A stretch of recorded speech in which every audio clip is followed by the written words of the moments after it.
Most people don't expect discipline to feel this hard. Not when they're educated. Not when they're earning a decent salary. And definitely not when they're doing what they were told was responsible.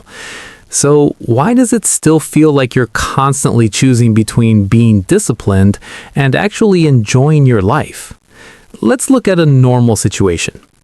You're in your late 20s or early 30s. You live somewhere in the US, the UK, or maybe Canada. You earn around $70,000 a year.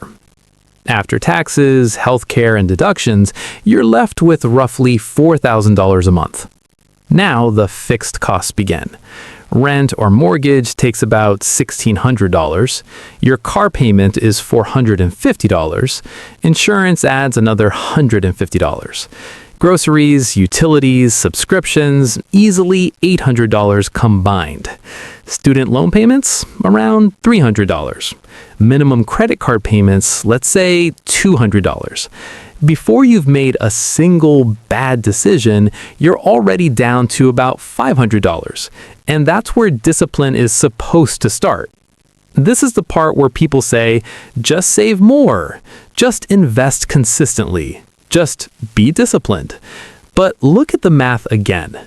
You have $500 left in an environment where social life, convenience, and small comforts are not optional. They're expected. Dinner with friends, $60. Weekend trip, $200. Streaming, apps, random Amazon purchases, they don't feel like luxury. They feel normal. So you try to balance it. You spend a little, you save a little, you feel slightly behind all the time. And this is where most people misunderstand the problem. They think the issue is lack of discipline, but the real issue is that your financial structure is already too tight before discipline even begins. Because every level of debt quietly reshapes your life. Not dramatically, not in a way that feels like a crisis, but just enough to reduce your flexibility. Think about your car payment. $450 a month doesn't feel extreme. It feels manageable. But over 5 years, that's $27,000. Now add interest, insurance differences, maintenance tied to that car. The real cost is closer to $35,000. That's not just a car. That's years of reduced financial breathing room. Now layer in student loans. $300 a month over 10 years is $36,000. Again, manageable monthly, heavy in total. Then credit cards. Minimum payments keep things quiet. They don't solve anything. A $5,000 balance at typical interest can easily turn into $8,000, $9,000 paid over time.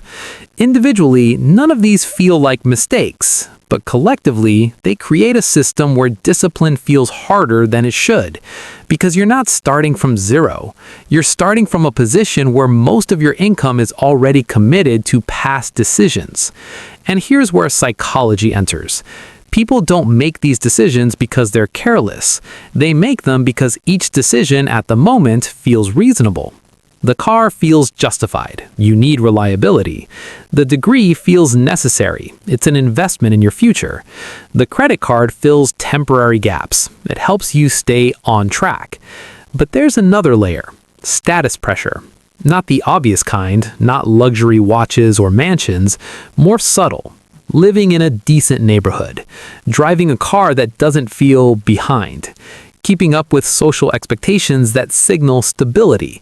In the US and Europe especially, being financially okay has a look, and most people are quietly paying to maintain that look without realizing the long-term cost.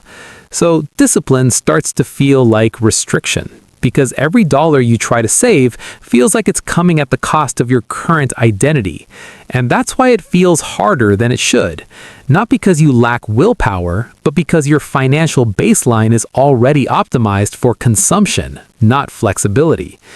Now imagine this playing out over time. You keep earning more, your salary grows from $70K to $90K, but your lifestyle adjusts with it. Maybe a better apartment, a slightly nicer car, more travel. Your fixed costs increase again. So even though you earn more, your margin doesn't improve much. You're still operating with a few $100s of real flexibility each month. Years pass. You've worked consistently. You've avoided major mistakes, but your net worth doesn't reflect your efforts. This is where frustration begins, because on paper, you did everything right. Now compare this with how financially aware individuals think. They don't rely on discipline as their main strategy. They focus on reducing the need for discipline. They understand that every fixed monthly obligation is a long-term decision, not a short-term convenience. A car isn't just a payment, it's a 5-year constraint. A higher rent isn't just comfort, it's reduced optionality. They still spend, they still enjoy life, but they are more cautious about commitments that lock in future income, because they know something simple. Financial freedom is not built on how disciplined you are with what's left. It's built on how much is left after your fixed life is paid for. And that changes how decisions are made. Not emotionally, not dramatically, just quietly, over time. So when discipline feels harder than it should, it's usually revealing something. Not about your character, but about your structure. About how much of your income is already spoken for before you even get to choose. And once you see that clearly, the conversation shifts. It's no longer about forcing yourself to do better, it's about understanding what's making it difficult in the first place. If this way of thinking helped you see your situation a bit more clearly, you can subscribe for more calm, realistic breakdowns like this.